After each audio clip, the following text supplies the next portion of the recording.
भाई क्या हाल चाल है। आज हम एक्सप्लेन करने वाले हैं सागामोटो डेज के 10वें और 11वें एपिसोड को। और मेरे को पता है ये वीडियो काफी ज्यादा लेट है क्योंकि मैं कुछ बाहर गया हुआ था, इस वजह से मैं वीडियो नहीं बना पा रहा था। अब आपको हफ्ते में 2 वीडियो जरूर देखने को मिलेगी। चलिए सीधा अपनी वीडियो की तरफ आते हैं बिना किसी देरी के। लैब में हुई लड़ाई के बाद वो काफी ज्यादा थक जाते हैं और उनके शरीर में काफी ज्यादा दर्द हो रहा होता है और साकामोटो सबको रिलैक्स करवाने के लिए वहाँ के पास के ही बाउथ हाउस में ले जाता है, जिसपे सिन कहता है थके होने की वजह से आज उसकी पावर सही से काम नहीं कर रही, जिसपे साकामोटो आज सिर्फ उसे आराम करने के लिए बोलता है। सिन कभी भी बाउथ हाउस में नहीं आया होता है, जिसकी वजह से वो काफी ज्यादा एक्साइटेड होता है। फिर हमें फ्रंट डेस्क पे युतारे नाम के आदमी को दिखाते हैं और उस आदमी को इस बाउथ हाउस में काम करना बिल्कुल पसंद नहीं होता है। ये बाउथ हाउस उसके पेरेंट्स का होता है। और फिर साकामोटो उस आदमी के पास जाके टॉवल मांगने लग जाता है और उस आदमी को साकामोटो कुछ जाना पहचाना लगने लगता है। सिन की बात सुन के उस आदमी को भी पता लग जाता है कि Sakamoto the legendary hitman Tara Sakamoto. और फिर हमें पता लगता है ये भी एक छोटा सा हिटमैन है, लेकिन उसकी मजबूरी की वजह से उसे अपने पेरेंट्स के यहाँ काम करना पड़ता है। और वो सोचता है कि साकामोटो के सामने तो वो एक मच्छर के बराबर भी नहीं है, लेकिन उसे पता होता है कि साकामोटो के सर पे कितना बड़ा इनाम है। इसी वजह से वो अपना मन बना लेता है साकामोटो को मारने के लिए। सिन और साकामोटो अब ढाने लग जाते हैं। युतारो अपने मन में सोचता है कि साकामोटो को तभी ध्यान दिया, इसी वजह से वो उसे आराम से मार सकता है। फिर साकामोटो और सिन दूसरे टब में नहाने चले जाते हैं, जिसमें सिन को काफी ज्यादा मजा आ रहा होता है। मगर साकामोटो कहता है कि इस पानी की स्पीड थोड़ी और तेज होती तो मजा आ जाता। युतारो अब वहाँ के सारे ट्रैपों को ऑन कर देता है क्योंकि युतारो ने वहाँ काफी सारे ट्रैप लगाए हुए होते हैं और युतारो इन ट्रैपों का इस्तेमाल करके साकामोटो को मारेगा। इधर सिन एक बटन दबाता है और सोचता है कि इससे पानी की स्पीड थोड़ी बढ़ जाएगी, मगर युतारो भी एक बटन दबाता है जिसकी वजह से बाथ टब में एक धमाका हो जाता है। धमाके से सिन काफी ज्यादा दूर जाके गिरता है और उसे लग रहा होता है कि इस बाथ टब की स्पीड तो काफी ज्यादा तेज है। और युतारो अब इधर देखता है कि बाथ टब से तो साकामोटो उठा भी नहीं होता और इधर साकामोटो को पानी की स्पीड काफी ज्यादा पसंद आ रही होती है। और इसके बाद साकामोटो सिन स्टीम लेने जाते हैं, जिसपे साकामोटो कहता है अगर यहाँ पर थोड़ी गर्मी और होती तो मजा आ जाता। और अब सिन गर्मी बढ़ाने के लिए चारकोल के ऊपर पानी डाल देता है और उसी समय युतारो अपने रिमोट का एक बटन दबा देता है, जिसकी वजह से गर्मी हद से ज्यादा बढ़ने लग जाती है और उस रूम में आग भी लग जाती है। मगर साकामोटो को तो फिर भी कोई फर्क नहीं पड़ता। युतारो सोच रहा होता है कि साकामोटो की चमड़ी कितनी ज्यादा मोटी है और इधर सिन को लग रहा होता है कि वापसी वो हिटमैन की ट्रेनिंग कर रहा है। फिर साकामोटो सिन को लेकर वहां से बाहर आ जाता है, जो कि गर्मी से बेहोश हो जाता है। फिर साकामोटो ठंडे पानी में नहाने जाता है, मगर युतारो उस पानी को इतना ज्यादा ठंडा कर देता है कि वो बर्फ ही बन जाता है। लेकिन इससे भी साकामोटो को कुछ नहीं होता। इधर सिन की पूरी तरह से बैंड बच चुकी होती है। फिर वो वाटरफॉल का इतना ज्यादा प्रेशर हाई कर देता है जिसकी वजह से सिन की और ज्यादा हालत खराब हो जाती है और दूसरी तरफ साकामोटो को मजा आ रहा होता है। और फिर वो लोग वहां से बाहर आ जाते हैं और दूसरी तरफ सिन की और ज्यादा हालत खराब हो गई होती है। और युतारो भी समझ जाता है कि साकामोटो को लेजेंडरी असैसिन क्यों कहते हैं और वो सोचने लगता है कि वो तो साकामोटो को कभी भी नहीं मार पाएगा। और दूसरी तरफ साकामोटो लू के साथ खेलने लग जाता है। युतारो के पेरेंट्स चाहते थे कि वो अपना फैमिली बिजनेस आगे बढ़ाए, लेकिन युतारो अपना घर छोड़ के हिटमैन बनने के लिए चला जाता है। मगर उसके डैड उससे कहते हैं कि तुम इतने स्ट्रॉन्ग नहीं हो और फिर युतारो को वापसी घर आना पड़ता है। फिर वहां पर कुछ लोग आ जाते हैं और वो लोग उसका मजाक बनाते हुए कहते हैं कि तुम तो अमीर बनने के लिए बाहर गए थे तो वापसी क्या करने आए हो। और युतारो के ऊपर गुस्सा करते हुए कहता है वो लोग युतारो को पीटने लगते हैं और उसके काफी ज्यादा पिटाई करते हैं और उसके बाउथ हाउस के बारे में भी काफी बुरा भला कहते हैं। युतारो उनका कुछ नहीं कर पाता और पास में ही साकामोटो पिगलो बॉल खेल रहा होता है और वो एक बॉल उठाकर उस गुड्डे के सर में मारता है। एक गुड्डा उड़ते हुए दूर जाके गिरता है, दूसरे गुड्डे को लगता है और दूसरे गुड्डे को लग रहा होता है ये युतारो ने करा है, जिस वजह से वो उसे मारने के लिए आगे बढ़ता है। मगर साकामोटो अपनी आइसक्रीम की डंडी उसकी तरफ फेंक के मारता है, जिस वजह से वो दूर जाके गिरता है। युतारो भी समझ जाता है कि ये सब साकामोटो ने करा है और उसे शुरू से पता था कि मैं एक हिटमैन हूं और उसे मारने की कोशिश कर रहा था। फिर युतारो अपनी गलती के लिए साकामोटो से सॉरी बोलने लग जाता है, जिसपे साकामोटो कहता है कि ये बाउथ हाउस काफी ज्यादा कमाल का है, इसमें काफी सारे धमाकेदार फीचर है यार। ये कहने के बाद साकामोटो फैमिली वहां से चली जाती है और पहली बार युतारो की किसी ने तारीफ करी थी, जिस वजह से युतारो काफी ज्यादा खुश होता है और अपने डैड को कॉल मिला के कहता है कि मैं इस बाथ हाउस को काफी ज्यादा बड़ा बनाऊंगा। और अब उसे भी समझ में आ गया होता है कि हिटमैन बनना उसके बस की बात नहीं है। फिर हमें अगले दिन का सीन दिखाया जाता है जहाँ पर सिन का शरीर और ज्यादा दुख रहा होता है और फिर हमें इसके बाद कुछ लोगों को दिखाया जाता है जो चाइना से जापान आए हुए थे और वो लू को वापसी ले जाने आए थे। और इधर लू और साकामोटो और सिन एक चाइनीज रेस्टोरेंट में खाना खाने आए हुए होते हैं। लू ने बताती कि वो पहली बार बाहर का खाना खा रही है क्योंकि वह सिर्फ वही खाती थी जो उनका फैमिली शेफ बनाता है। सिन सोचता है मैं कभी कभार भूल जाता हूँ कि लू एक बड़े से माफिया बॉस की बेटी है। फिर सिन लू से पूछता है कि उसे चाइना जाके अपने पुराने दोस्तों से मिलने का मन नहीं करता। इस पे लू कहती है कि उसे यहाँ की पीसफुल जिंदगी काफी ज्यादा पसंद है और उसे ये माफिया वाले कामों के झमेले में बिल्कुल नहीं पड़ना। तभी वहाँ पर वो चाइनीज गुंडे आ जाते हैं और साकामोटो के ऊपर गोली चलाने लग जाते हैं, मगर साकामोटो अपने चश्मे की मदद से उन गोलियों को रोक लेता है। उस आदमी को साकामोटो अपनी टेबल के ऊपर पटक देता है। तभी लू उस आदमी को पहचान लेती है और वो कहती है कि ये तो हमारी फैमिली गैंग में काम करने वाला बूटैंग है और मुझे तो लगा था बूटैंग मर चुका है। तभी बूटैंग कहता है कि लू के डैड की डेथ के बाद हमारी गैंग को एक लीडर की जरूरत है और इसलिए वो लू को चाइना वापसी चलने के लिए कहता है और अपनी गैंग को संभालने के लिए कहता है कि इन फालतू असैसिन के साथ रह के अपना टाइम वेस्ट ना करो। लू कहती है कि मुझसे लीडर बनने का कोई शौक नहीं और जिसे भी गैंग का लीडर बनना है वो बन सकता है, मुझे कोई फर्क नहीं पड़ता। लू को इतना ज्यादा करीब देख के बूटैंग की नाक में से खून निकल जाता है। असल में बूटैंग लू को लाइक भी किया करता था और वो बचपन से ही लू का पीछा किया करता था। लू को ये बात बिल्कुल भी पसंद नहीं होती और बूटैंग तो इसी बात से गुस्सा हो जाता है कि लू ने अभी तक उसे नोटिस ही नहीं किया था और लू कहती है कि उसे माफिया बनने में कोई भी शौक नहीं है और वो साकामोटो की दुकान में काम करके ही खुश है और बूटैंग भी समझ जाता है अगर उसे लू को वापस ले जाना है तो उसे साकामोटो से निपटना होगा। शिन कहता है कि अगर तुम लड़ना चाहते हो तो मैं तैयार हूँ। बूटैंग कहता है कि मुझे पागल समझा है कि मैं तुमसे लड़ूंगा, लेजेंडरी हिटमैन से भी लड़ूंगा बिना किसी हथियार के। फिर वो उन दोनों से काफी ज्यादा दूर जाके खड़ा हो जाता है। फिर वो साकामोटो को एक लड़ाई के लिए चैलेंज करता है और वो कहता है कि अगर मैं जीता तो मैं लू को वापस अपने साथ चाइना ले जाऊंगा, अगर मैं हारा तो मैं तुम्हें बता दूंगा तुम्हारे सर के ऊपर इनाम किसने लगाया था। और साकामोटो लू को दाव पे नहीं लगाना चाहता था, इस वजह से वो इस लड़ाई के लिए मना कर देता है। लू इस शर्त को मान जाती है। सिन कहता है कि अगर हम हार गए तो तुम्हें वापस चाइना जाना पड़ सकता है। लू कहती है कि वो सभी साकामोटो फैमिली के मेंबर है और इसलिए वो खुद को भी साकामोटो के लिए दाव पे लगाने के लिए तैयार है। तभी बूटैंग उन्हें कहीं ले जाने लग जाता है मगर उन्हें बताता भी नहीं है उन्हें वो कहाँ ले जा रहा है और उन्हें वो ये भी नहीं बताता कि उन्हों के बीच कौन सी बैटल होने वाली है। तभी बूटैंग उन्हों से कहता है कि जहाँ पर हम जा रहे हैं तुम्हारे ये कपड़े वहाँ पर काम नहीं आएंगे, इसलिए चेंजिंग रूम में जाके अच्छे से कपड़े पहनाओ। और फिर ये लोग अपने कपड़े बदल के सूट फूट पहन के आ जाते हैं। फिर बूटैंग इन्हें एक अंडरग्राउंड जगह पे ले जाता है जहाँ पर अंडरग्राउंड के काफी सारे लोग आए हुए होते हैं और यहाँ पर फिजिकल स्ट्रेंथ होने का कोई भी फायदा नहीं होता। बूटैंग कहता है कि हमारी बैटल इसी कसिनो के अंदर होगी और हम दोनों को 30-30 यन से शुरुआत करनी होगी और 2 घंटे के अंदर इस कसिनो पे जो सबसे ज्यादा पैसे जीतेगा वो इस विनर होगा। और फिर बूटैंग अपने पैसों से खेलने चला जाता है। साकामोटो कहता है कि हमारे पास सिन है तो हम उसकी माइंड रीड करने की पावर से आसानी से हर गेम जीत सकते हैं। लू भी कहती है कि हम सामने वाले प्लेयर का माइंड रीड करके पता लगा लेंगे कि हमें अगली चाल कौन सी चलनी है। मगर सिन कहता है कि मेरे को कसिनो और गैम्बलिंग के बारे में कुछ भी नहीं पता। सिन कहता है कि मेरे को तो ये भी नहीं पता गेम खेलते कैसे हैं और उन्हों के रूल क्या होते हैं। साकामोटो का भी यही हाल होता है। तभी लू कहती है बूटैंग इतना अच्छा फाइटर नहीं है जितना अच्छा वो अपना दिमाग चलाता है और हमारी फैमिली के अंदर सभी काफी ज्यादा ताकतवर लोग आते हैं मगर बूटैंग अकेला ऐसा इंसान है जो अपने दिमाग की मदद से हमारी फैमिली में आया और ये लोग देखते हैं कि बूटैंग ने अभी तक अपने पैसे 3 गुना कर लिए होते हैं और बूटैंग ने अपने सारे पैसे दाव पे लगा दिए होते हैं और वो जीत भी जाता है। साकामोटो फैमिली सोच रही होती है कि हम इसे कैसे हराएंगे। फिर हमें सेबा और टनाका को दिखाया जाता है जिसके पास अब जॉब नहीं होती, इसी वजह से वो खाने का एक ठेला लगाते हैं और साकामोटो फैमिली भी उन्हों के पास एक बार गई होती है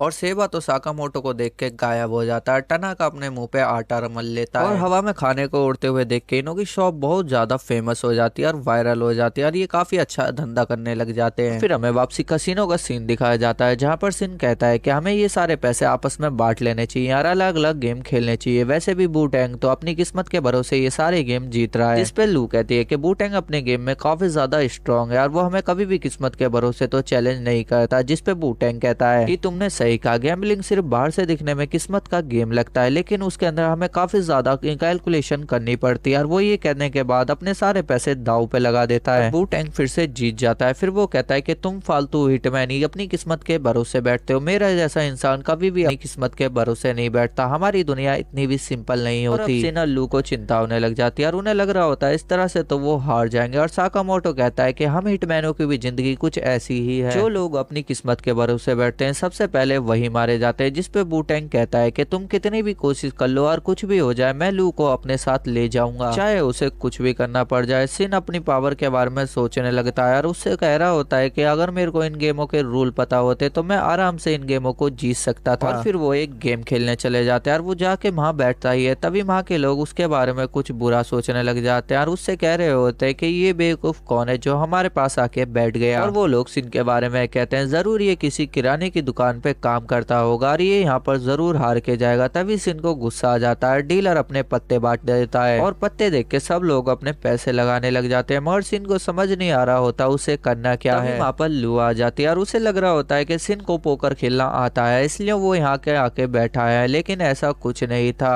तो लू अब उसके ऊपर चिल्लाने लगती है, जिसपे सिन कहता है कि हमारे फोन तो उन्होंने बाहर ही रख लिया, अब वो गेम के रूल भी किसी तरीके से नहीं देख सकता। लू अब सिन की जगह खुद खेलने के लिए कहती है और वो आपस में एक दूसरे से कार्ड छीनने लग जाते हैं, मगर कार्ड छीना जबते मगर सिन के कार्ड नीचे गिर जाते हैं और सिन के कार्ड एक आदमी देख लेता है। सो अपने मन में सोचने लगता है कि सिन के पास इतने ज्यादा स्ट्रॉन्ग कार्ड है, अब तो ये राउंड यही जीतेगा। और अब वो लोग सिन को डराने की कोशिश करते हैं और उससे कह रहे होते हैं कि तुम्हारे पत्ते तो इतने ज्यादा खराब है, इन पत्तों के साथ तो तुम कुछ भी नहीं कर सकते। मगर सिन तो उन्हों का माइंड रीड पहले ही कर चुका होता है और वो फिर अपने सारे पैसे उस राउंड पे लगा देता है और वो उस राउंड को जीत भी जाता है। सिन को समझ आ जाता है कि उस गेम को कैसे खेलना है। फिर इधर साकामोटो रूलेट गेम खेलने जाता है और अंदाजा लगाता है कि ये कंचा किस कलर पर जाके रुकेगा। फिर वो अपने सिक्कों को रेड कलर के ऊपर लगा देता है, लेकिन वह एक सिक्का अपने पास रख लेता है। डीलर समझ जाता है कि साकामोटो वही इंसान है जिसको वू-टैंग ने चैलेंज किया है और उस मशीन में चुंबक लगी हुई होती है। डीलर चाहे जहां पर उस कंचे को रोकना चाहे वो उसे वहां रोक सकता है। फिर वो उस मशीन को घुमा देता है और वो कंचा ब्लैक के ऊपर रुकने वाला ही होता है। तभी साकामोटो अपनी जेब से वो सिक्का निकालता है और उसको व्हील की तरफ उछाल देता है, जिस वजह से वो कंचा रेड के जाके रुक जाता है और साकामोटो भी ये राउंड जीत लेता है। और वू-टैंग इधर ब्लैक जैक नाम का एक गेम खेल रहा होता है। तभी उसका आदमी आके उसे बताता है कि साकामोटो के आदमी काफी जल्दी जीत रहे हैं, शायद वो चीटिंग कर रहे हैं। वू-टैंग कहता है कि उसे भी पता था, मगर वो खुद भी इस गेम को जीतने के लिए काउंट काउंटिंग नाम की एक स्ट्रेटेजी का यूज कर रहा था और वो हर पत्ते को टैप करता है, फिर अपना अंदाजा लगातार कैलकुलेशन करता है कि अगला पत्ता कौन सा होगा, जिस वजह से वो इस गेम को काफी जल्दी जीत रहा होता है। और फिर हमें वू-टैंग की बैक स्टोरी दिखाई जाती है और उसके बचपन में उसे कोई भी पसंद नहीं करता था, क्योंकि माफिया की दुनिया में सब इंसान ताकतवर इंसान को पसंद करते थे और उसके ही साथ ही उसे पीटने लगते, क्योंकि वो वू-टैंग को यूजलेस समझते थे। क्योंकि तभी वहाँ पर लू आके उन लोगों को पीट देती है, क्योंकि वो माफिया बॉस की बेटी थी, इस वजह से वो लोग उससे डर के वहां से भाग जाते हैं। लू को पता ही नहीं था कि वू-टैंग उसी की गैंग का हिस्सा है और वो उससे पूछती है कि वो उन लोगों को पटक के क्यों नहीं मार रहा होता है। तभी वू-टैंग कहता है कि लड़ाई को जीतने के लिए हमेशा पेशेंस की जरूरत होती है, अगर वो मुझे इसी तरीके से और ज्यादा मारते तो मैं उन्हों की शिकायत बॉस से कर देता, जिसकी वजह से उन्हें बड़ी सजा मिलती। लू कहती है कि तुम तो बहुत ज्यादा स्मार्ट हो और उसके पापा कहते हैं कि हर इंसान के पास एक स्पेशल हथियार होता है और वू-टैंग का स्पेशल हथियार उसका दिमाग है। पहली बार वू-टैंग की किसी ने तारीफ करी थी और वू-टैंग ने डिसाइड किया था कि वो अपने दिमाग से इस गैंग का टॉप स्पॉट हासिल करेगा, क्योंकि वो एक दिन लू के साथ खड़ा होना चाहता था। और वू-टैंग कई सालों के बाद अपनी गैंग का दिमाग बन जाता है और उसी से पूछ के हर फैसले लिए जाते हैं और वू-टैंग नहीं चाहता था कि लू किसी भी खतरे में रहे। अब हमें 2 घंटे के बाद का सीन दिखाया जाता है, जहाँ पर दोनों ने बराबर ही पैसे जीते हुए होते हैं, जिसपे साकामोटो कहता है क्या अब हम घर जा सकते हैं। वू-टैंग कहता है कि अभी नहीं, अभी ये चैलेंज पूरा नहीं हुआ है। तभी वू-टैंग का आदमी कहता है कि हम इन्हें सीधा मार क्यों नहीं देते, जिसपे वू-टैंग कहता है इसकी कोई भी जरूरत नहीं है, जाके चुपचाप पीछे खड़े हो जाओ। फिर वू-टैंग कहता है कि हम एक राउंड पोकर का खेलेंगे। साकामोटो और सिन को दोनों को ही इसके रूल पता नहीं होते। तब वू-टैंग कहता है कि तुम ही कोई गेम बताओ। तभी लू कहती है कि मुझे एक गेम पता है और वो सारे एक टेबल के ऊपर बैठ जाते हैं और वू-टैंग के 2 आदमी भी गेम खेलने के लिए बैठ जाते हैं। ये ओल्ड मैड नाम का गेम खेलने वाले होते हैं। दोनों जिस टीम में खेल रहे होते हैं उस टीम के पास आखिर में जोकर वाला कार्ड होगा, वो टीम हार जाएगी। और ये गेम काफी ज्यादा सिंपल होता है, इन सब ने ये गेम खेला हुआ होता है और सिन अपने मन में सोचता है ये गेम तो ये आसानी से जीत जाएंगे, क्योंकि उसे तो बस माइंड रीड करके पता लगाना है कि जोकर वाला कार्ड किसके पास है। तभी सबको पत्ते बांट दिए जाते हैं और सिन सबका माइंड रीड करके पता लगाने लग जाता है कि वो पत्ता किसके पास है। तभी उसको पता लगता है कि जोकर वाला कार्ड तो लू के पास था और लू का चेहरा देख के साफ पता लग रहा था कि जोकर वाला कार्ड उसी के पास है। और ये चीज वू-टैंग भी नोटिस कर लेता है और उसे पता लग जाता है कि जोकर वाला कार्ड लू के पास है। और अब वो एक कार्ड खींचने जाता है और वो गलत कार्ड को खींचने लगता है, तो लू खुश हो जाती है और वू-टैंग को पता लग जाता है कि वो गलत कार्ड चुन रहा है। वू-टैंग जानबूझ के ही जोकर वाला कार्ड खींच लेता है, क्योंकि लू को ज्यादा टेंशन ना हो और वो वू-टैंग से इम्प्रेस हो जाए। अब कार्ड निकालने की बारी सिन की आ जाती है और सिन सोच रहा होता है कि वो अपनी पावर की मदद से आराम से जीत जाएगा। लेकिन तभी वू-टैंग अपने मन में सोचता है कि तुम माइंड रीड कर सकते हो ना, लेकिन इंसानी दिमाग के अंदर 3 तरह के लेवल्स होते हैं। पहले लेवल में वो चीज होती है जो हम अपने दिमाग में बोलते हैं और दूसरे और तीसरे लेवल के अंदर हमारी पुरानी यादें होती हैं और उसे देखना होता है कि सिन उसके दिमाग के अंदर कहां तक झांक सकता है। वू-टैंग अब कार्ड के बारे में में सोच ही नहीं रहा होता है। तभी सिन उसके दिमाग के अंदर झांकने लगता है और उसे समझ नहीं आ रहा होता उसके दिमाग के अंदर काफी पुरानी इन्फॉर्मेशन और कैलकुलेशन चल रही होती है। ये देख के तो सिन का दिमाग खराब हो जाता है और वो बेहोश हो जाता है, जिस वजह से वो गेम से भी बाहर हो जाता है। इसके बाद कार्ड खींचने की बारी साकामोटो की आती है और वू-टैंग अब साकामोटो को चिढ़ाते हुए कहता है कि अबे मोटे जल्दी कार्ड खींच, और साकामोटो सुपर स्पीड से कार्ड निकालता है। वो कार्ड जोकर वाला था, तो साकामोटो उसे वापस रख के दूसरा कार्ड निकालता है। ये देख के तो लू हैरान हो जाती है और वू-टैंग भी समझ जाता है साकामोटो ने कुछ तो गड़बड़ की। अगर उसने ऐसी गड़बड़ दोबारा की तो उसे गेम से बाहर निकाल दिया जाएगा। और इसी तरीके से ये गेम आगे बढ़ता रहता है और अब सिर्फ साकामोटो और वू-टैंग बचते हैं। और साकामोटो के पास इक्का जोकर दोनों होते हैं और साकामोटो सोच रहा होता है अगर वू-टैंग ने इक्का निकाला तो वो इस गेम को हार जाएगा। जोकर वाला पत्ता लेफ्ट साइड में होता है, वू-टैंग को पता होता है, इसलिए वो राइट साइड वाला पत्ता खींचने लगता है। मगर साकामोटो की पकड़ इतनी ज्यादा मजबूत होती है और पूरी ताकत लगाने के बाद भी वू-टैंग उस पत्ते को खींच नहीं पाता। फिर वो अपने दोनों हाथों से उस पत्ते को खींचने की कोशिश करता है और एंड टाइम पे साकामोटो उन पत्तों को आपस में बदल देता है, जो वू-टैंग के हाथ में फिर जोकर आ जाता है। ये देख के साकामोटो के ऊपर वू-टैंग के आदमी गन पॉइंट कर देते हैं, मगर वू-टैंग उन्हें ऐसा करने से मना करता है। तो वो लोग वू-टैंग के ऊपर भी बंदूक तान देते हैं और वो कहते हैं कि हम चाइना से ये बच्चों वाले गेम खेलने नहीं आए हैं और हम माफिया हैं, जो हमें चाहिए होता है हम उसे छीन लेते हैं और हम तुम्हारे तरीके से काफी ज्यादा परेशान हो चुके हैं और हम तुमसे सिर्फ नफरत करते हैं, ठीक जैसे बचपन में करते थे। अब उसे समझ आ जाता है कि उसकी सारी मेहनत बेकार हो गई है और उसका अब ये अंत है और वू-टैंग अब मरने के लिए तैयार हो जाता है। और वो साकामोटो उससे कहता है कि तुम इसी तरीके से हार मान लोगे क्या, लड़की को इम्प्रेस करने का ये सबसे अच्छा मौका है। और अब वू-टैंग को लू की बात याद आती है, जो कहती है कि उसका स्पेशल हथियार उसका दिमाग है। वू-टैंग अब कहता है कि हमें डरने की जरूरत नहीं, अगर ये लोग गोली चलाएंगे तो इन्हों के हाथ में धमाका हो जाएगा, क्योंकि मुझे पता था ये लोग मुझे धोखा देंगे और मैंने इन सभी की बंदूकों में बम लगा दिए हैं। और ये सुन के सभी लोग गनों को नीचे कर लेते हैं और बाकी का काम साकामोटो संभाल लेता है और उन सबकी धुलाई कर देता है। साकामोटो के साथ लू भी उन सबकी धुलाई करने लग जाती है और उन सबकी धुलाई होने के बाद वू-टैंग उन्हें बताता है कि उसने झूठ बोला था और गन बिल्कुल ठीक है। और वो बताता है कि ये चैलेंज साकामोटो जीत गया है, क्योंकि लू उसके साथ ज्यादा सेफ रहेगी। और इसके बाद ये सारे लोग साकामोटो की दुकान पर वापस आ जाते हैं और ये काफी टाइम से कसीनो में थे और दुकान का काफी सारा काम बाकी था, तो सारे लोग मिलके वू-टैंग से सारा काम करवाने लग जाते हैं। और फिर वो उन्हें बताता है कि साकामोटो के ऊपर बाउंटी किसने लगाई थी, लेकिन कोई भी उसकी बात सुनने में इंटरेस्टेड नहीं था। और वू-टैंग बताता है कि साकामोटो की बाउंटी के पीछे स्लर का हाथ है, पर इन्हें इसका अंदाजा तो इन्हें पहले से ही था, बस इन्हें तो ये जानना था कि स्लर कौन है और कहाँ रहता है। तो वू-टैंग उन्हें बताता है कि स्लर के बारे में किसी के पास कोई इन्फॉर्मेशन नहीं है। सुन के तो तीनों डिसअपॉइंट हो जाते हैं और वो सोचने लगते हैं कि वू-टैंग के साथ उन्होंने बेफालतू का अपना टाइम वेस्ट ही किया। वू-टैंग बताता है कि उसके हाथ एक नई इन्फॉर्मेशन लगी है, क्योंकि कुछ सीरियल किलर जेल से निकल के सीधा जापान आया और उन्हें बाहर निकालने वाला और कोई नहीं स्लर है। वो चारों काफी ज्यादा खतरनाक हैं। फिर हमें उन चारों को एक मॉल के अंदर दिखाया जाता है, जो देखने में काफी ज्यादा खतरनाक लग रहे होते हैं। और फिर हम इन्हों के हाथों में एक स्लेट देखते हैं, जिसके अंदर जिन लोगों को इन्हों को मारना है उन्हों के नाम होते हैं। और फिर हमें दिखाया जाता है इसके अंदर और किसी के नहीं, साकामोटो के और उसके साथियों के नाम होते हैं। ये लोग इन चीजों को देख के कहते हैं कि तुमने इस मोटे आदमी और इसके दोस्तों को मरवाने के लिए हमें इतनी दूर से बुलाया है। और एक आदमी अपने हाथ से अपने सामने पड़ी टेबल को बॉल बना देता है और वो कहता है कि हम इन सबको मंथ के एंड तक खत्म कर देंगे। और ये कह के वो लोग वहां से चले जाते हैं। फिर मिस्टर रेंडियर कहता है ये लोग पैसे के लिए किसी को नहीं मारते, ये सिर्फ मारने के लिए ही जीते हैं। और जैसा ही स्लर चाह रहा था वैसा ही हो रहा है। इधर वू-टैंग बताता है कि मैं लू को इसी खतरे की वजह से यहाँ से लेने आया हुआ था और तुम्हें बताने आया हुआ था कि तुम्हें इस जगह को छोड़ के भाग जाना चाहिए। साकामोटो कहता है अगर मैं उन चारों से पहले मिल लिया तो मैं उन